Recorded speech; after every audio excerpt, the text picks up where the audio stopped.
Ironically, sometimes the only thing left for you to do is nothing, which is crazy when you think about it because me personally, I want to know that there's something within my power that I can do to control a situation that is uncontrollable. And I think there's a lot of us like that. I think far too many of us want to control things. Even if we're controlling a train wreck, we'd rather know that we're in control of the train wreck rather than not be in control of the massive abundance that God is in control of, okay? And I'm going through this moment right now where I'm recognizing when I look out into my reality and I think about how on earth would I overcome this contrast that I'm experiencing right now? The answer is I really don't know. I genuinely don't know. So instead of trying to figure out, oh, maybe if I do this, maybe if I call this person, maybe if I, exercise my options this way, something will pan out. But the reality is I don't fucking know. I don't know the answer. So I'm just going to surrender into it. I know how I feel. I know that I've been visualizing. I know that I've been doing the affirmations, doing the hypnoses, but I was just watching this video from, I believe her name is Katie Clark. And she was talking about how once you've kind of moved through, she had these 5 different steps on the board. And the last step was surrendering. And she essentially walked through like, oh, okay, you've embodied, you've aligned, you've, done all these different steps. At a certain point, you just have to let go. You have to trust that everything is working out for you. And at the right moment, you're going to get that idea and something's going to happen. But you can't hang on to knowing the when, the why, the with who. You literally just have to let go. And I think in a lot of ways in my life, the reason why it's been so hard for me to surrender is honestly just patterning, right? I have so many people in my life who reflect back to me this incessant need for me to control because they were programmed to feel the need to control. I remember there was this experience that I had last week with a family member. And they were asking me to do something, right? They were like, please, you need to do this for me. You need to do this for me. Da, da, da, da. Like, do this for me right now. And I'm like, okay, whatever. Sure. So I do that. But I, for whatever reason, missed something in what I was helping this person out with. And then it all kind of just like disintegrated in a sense. Not really disintegrated, but in terms of like them asking me to help them and them being controlling in when I was going to help them instead of them allowing me to do this thing the next day when I would have rather done it and I was in a better energy to do it. They were so incessant for me to do this thing right now that what ended up happening was very interesting because it was a learning experience for me of the fact that like when you are too controlling, things go to shit. And that's essentially what happened. It wasn't anything bad, but like I missed something and then the process had to start all over and that wasn't going to happen that night anyway. So it's kind of like you should have just not tried. That person really should have just let go and not tried to control when I was going to do something for them. And it would have had a much better outcome, you know what I mean? And I also think there's a lesson in there that you shouldn't be so wholly reliant upon other people. You should more so rely on the infinite universe helping you with your problems. And I think when I was younger, I felt the need to always be there for people and I wasn't there for myself. And because I was doing that, I was trying to control the relationship. Like I was trying to control how people perceive me. I was trying to control what people thought about me. And by me doing that, right, the converse happened, right? Because I'm so available, I'm so open, I'm not there for myself to the point where Now, people are reflecting back to me that I have low self-worth, right? And that's an obvious thing that would happen in that scenario. And I just didn't understand why I was having all of these experiences where it felt like I wasn't being seen or whatever. And it's like, long story short, you essentially have to get to a place where you let go and you don't really care what happens. Like, you have a vision in your mind of what you'd like to happen. You are putting in the actions on a pretty regular basis into the reality that you are actively creating. But I think there's going to come a point where things are going to come to a head and you're not going to know exactly what's going to happen next. You're not going to know how to really get yourself out of a situation. And the old version of you is going to go crazy, is going to be freaking out, is going to have a nervous system that is out of whack. That's like, what are we doing here? And they're going to make the situation worse because all of the actions that they're taking are coming from this dysregulated state versus you have the person over here who's been doing the work, who's been doing the visualizations, who's been recalibrating their nervous system and all of that. And they decide, you know what? At a previous time, I would go crazy and I would do more. Why don't I do the opposite? Why don't I do less? Why don't I do nothing? And that's essentially the point that I got to. I'm like, you know what? There's really nothing for me to do. There's nothing for me to do. I feel very calm. So the best thing that I can do is literally nothing. If I have an inspired action to do something like make this video, I haven't made a video on YouTube in like 2 weeks, but I felt inspired to do one now. I don't know why, but I followed that because you never know where it's going to go and where it's going to lead you. In all honesty, I've been spending a lot of my time working on bar teacher training. And in addition to bar teacher training, I have really been doing a lot of exercising, a lot of hypnosis, a lot of really envisioning my future. Because I think a lot of us don't really give ourselves the space to do that. We're so reactive to our lives.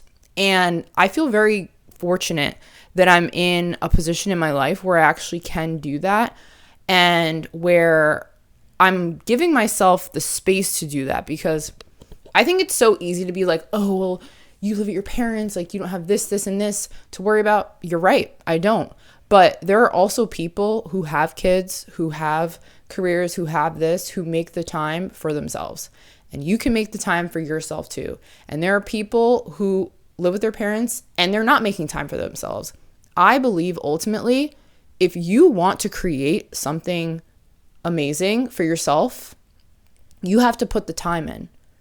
And you also have to, at a certain point, surrender into the vision and trust that it's all coming together in a way that you don't know how it's going to happen. You don't. And I think that's the magic of it. If you knew everything that was going to happen in your life, that would make it really boring. It would make it boring. It's like going to an exercise class and you know the exact format, you know what exact exercises are going to come up every single time. Those workouts aren't fun. They're not fun at all because there's no real challenge. You know exactly what's going to happen. There's no variety, right? Like you need some spice. And I'm using the example of an exercise class for obvious reasons because I'm going through bar teacher training. But it's so interesting because in order to essentially become a pure bar teacher, you have to submit a test out video. And when you are going through the initial part of training, you get a class plan that you have to learn and then you have to teach it. But once you actually learn the class plan, you're not going to be doing that exact class plan every single time you teach class. There are different exercises that we have on like this back end. It's called Skooks essentially. And it has all the different videos of all of the exercises for each quarter. And we can basically just look at them, learn them, and then implement them into our class plan for that day. Because like I'm saying, you don't want to get to a place where you know exactly what's going to happen every day all the time, because then it gets boring. It gets monotonous. There's nothing fun about it. And who wants to pay for that? If we're taking the exercise example, no one wants to pay for that. So why would you pay for that with your life? Why would you do the same thing over and over again, expect a different result? It makes no sense. And this is me saying something to myself because I was doing that for so long and I couldn't really see how my actions were really affecting me because I think I was so unconscious to them. I was not aware of the fact that I was prolonging my own suffering by the fact that I was not choosing to do anything differently. I was not choosing to embody a different state of being that was more conducive to the life that I desire to have. And once I really started to lock into that in the past few weeks is when I started to make a shift. And I also started to really change a lot of my habits. Like I didn't wake up at 5 a.m. this morning because I went to sleep so late last night. I went to sleep at like 1, 2 in the morning. So I was like, there is no way in hell I'm waking up at 5 in the morning and I'm going to a class. Not happening. So I didn't do that. But starting at the end of last week, I began going to a class at 6 a.m. And then I would go on a 2-hour walk. And then I would come home, and by the time I got home, it was like no later than 10 a.m. And I love that because then I have my whole day ahead of me. And I think part of this process of embodiment is really thinking about, one, who you wish to embody, like the state of being, but also who is that person really? What are their habits? Who do they hang out with? What do they talk about? What are they watching? What are they reading? Like, what is this person doing on a daily basis? Are they worried about little things? Like, no, they're not. They're not going to be freaking out over something. That's someone who has a dysregulated nervous system. That's someone who doesn't know who they are, right? You have to get to a certain point where you know who you are and you know that any little contrasting experience is only meant to teach you and show you who you are. So that's the place I'm at right now, and it feels really good. Getting back to the 5 a.m. thing. So tomorrow my plan is to wake up at 5 a.m. and go to an exercise class. I was kind of hesitant a bit because I'm like, oh, well, it's like a theme day tomorrow, but that could be fun. And I think it's one of those things where sometimes you know what you should do and you can end up trying to talk yourself out of it. And I said trying because it's not going to work. Okay, it's not going to work. And you kind of just have to look at that as an old version of you that wants to keep you stuck, but you're embodying the new version. You're surrendering to whatever the hell is going on in your life because you have no control over little things that haven't come together yet. And I'm referring to things as little things, but it could be something big. But if you see it as something big, it's going to be hard for you to imagine that there's a way for you to overcome that. So I'd rather just say they're little things, right? Little issues that will resolve themselves. And another person I think about, so there is this guy, his name is Grant Cardone. I'm sure you've heard of him if you're in like the personal development, real estate space, whatever. So I remember he was talking about how he went broke at one point in time for some show, whatever. I don't know. It was something along the lines of he had no money and he was roughing it and he was able to essentially make the money back. And it's not just about him. I think it's a lot of people who've been able to shift themselves into an identity of a person who is a billionaire, who is a millionaire. They can go broke and make it all back because it's not about the money. It's about who they see themselves as.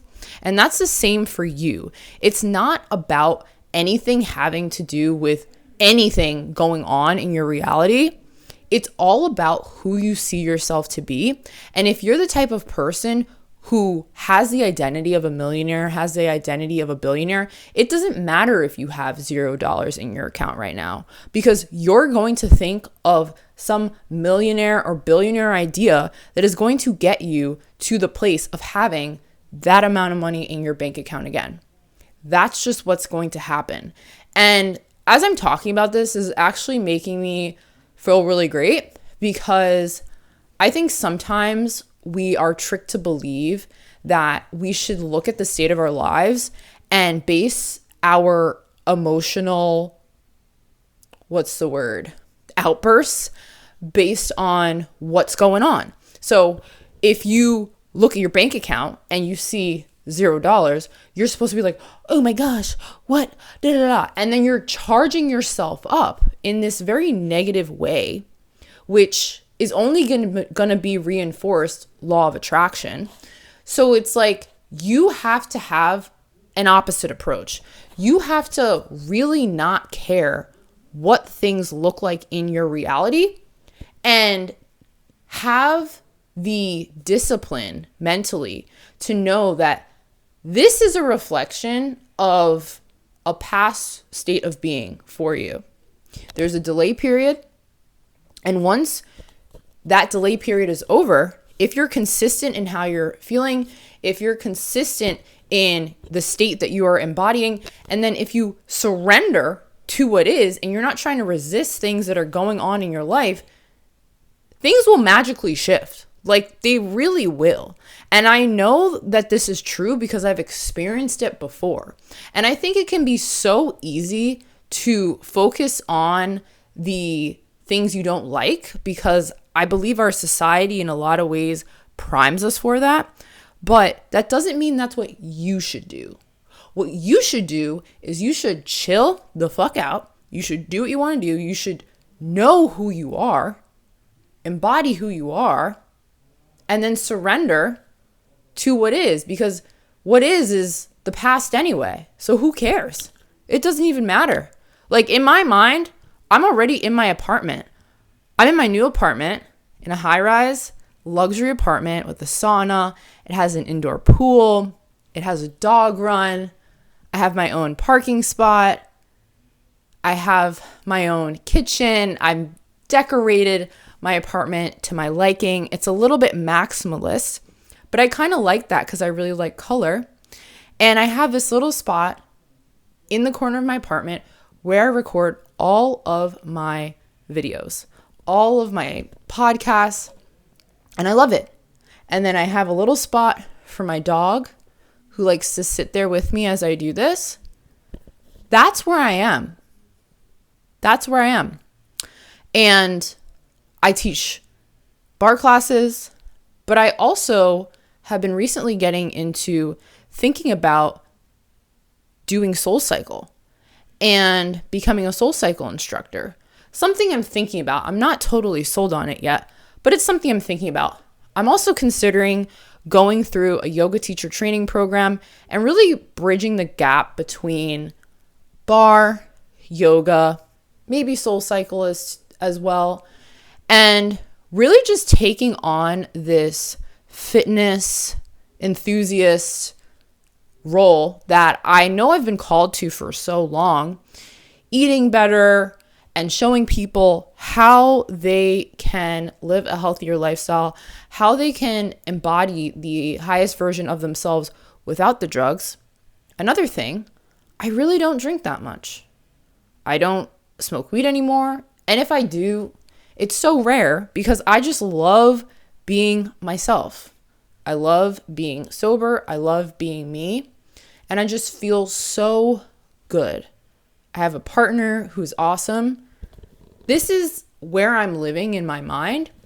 And as you can see, I'm painting a picture for you, right? And you have to paint that picture for yourself.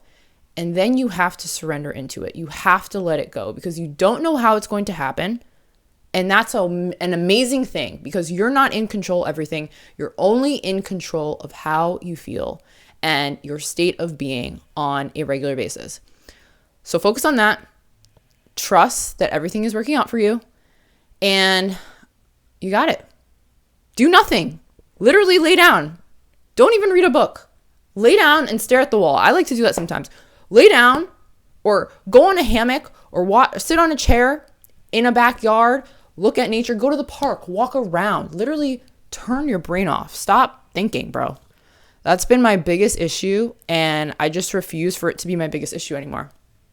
One of the things I've actually been doing has been getting these ideas, and then I build out the entire idea using ChatGPT, and then I save it as a Notion document, and then I kind of just leave it there. And I find that that's great because it's a great way to really exercise your business making abilities. Maybe like I feel like that's a muscle you have to work so that you get better at it. Like solving these big problems. I think it's cool to utilize ChatGPT to assist you in doing that. Anyway, I have a podcast. It is called The Reflection Hour. It used to be called The Bitchy Hour, but I decided The Reflection Hour is more fitting. I'm going to include a link in the description. I just dropped a new episode today. You can follow me on Instagram, TikTok, Twitter, but I don't really tweet that much anymore, or X. And I'm so happy that you're here. If you feel like you want to donate, a link in the description to my PayPal is there too. I love you guys so much, seriously. And if it's your first time here, my name is Sydney Standard, and I am living my life. And hopefully you want to live yours too. No, seriously though. And I mean really live. Hopefully you want to truly live your life to its capacity as opposed to not. And I think a lot of people are, and that's what I'm here to guide you through. So if you like this message, like, comment, subscribe, and I will see you all in the next one.